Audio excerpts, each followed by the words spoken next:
We first of all get a big picture overview. And to do that, we look at the chapter heads, we look at the title and the author, we look at the chapter heads, we look at the index, so that we've got a general idea of what the whole book is about. We spend about 5 or 10 minutes just doing that. We then preview the first chapter.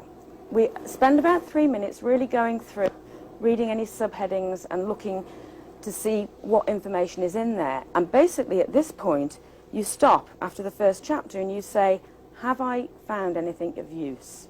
Because my time's precious.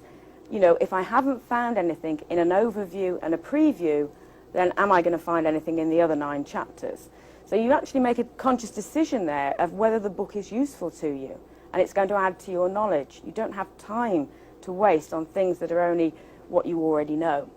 So you spend about 3 minutes a chapter if you've decided that the rest of the book is going to be useful for you. You can then sketch out in note form what you already know about each of the chapters, about the subject.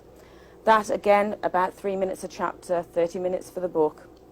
And then ask the questions that we mentioned before over on the other board, the A, E, I, O, and U. Assumptions, evidence, what illustrates this, what opinions are being drawn, and what is unique about it. Those questions will show you what you need to know about the text. Again, 3 minutes a chapter, 30 minutes for a book. Now we come on to speed reading. And yes, it's quite easy for all of us to actually achieve a speed of 10 to 15 seconds a page.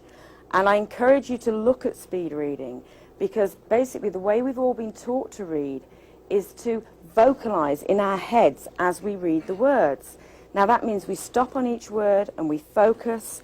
It means that the brain, which works at far faster than that, gets bored, so it back skips, it wastes time, it wanders.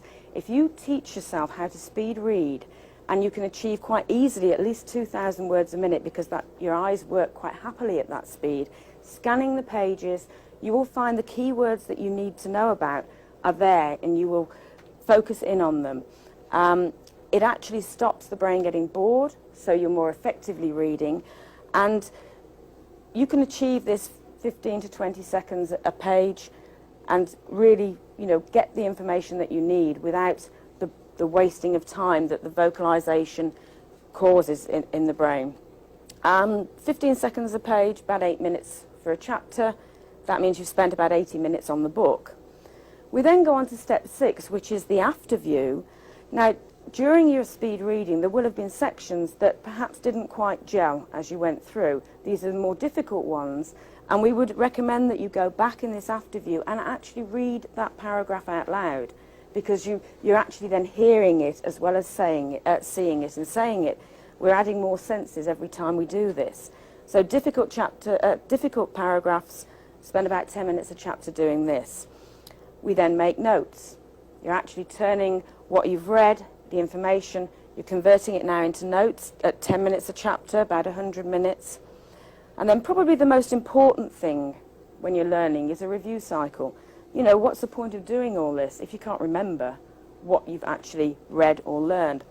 And for a review cycle, we would just recommend that you looked at these notes that you made here for 10 minutes the next day, for 10 minutes the next week, and for 10 minutes the next month. And that way you've revisited them and you've locked the information into your mind. So here, in just 410 minutes, less than 7 hours, you've read an entire 250-page textbook. But you haven't just read it, you've reviewed it, you've re-reviewed it, you've made notes, but also you've fully understood and fully comprehended it. That's the power of power reading.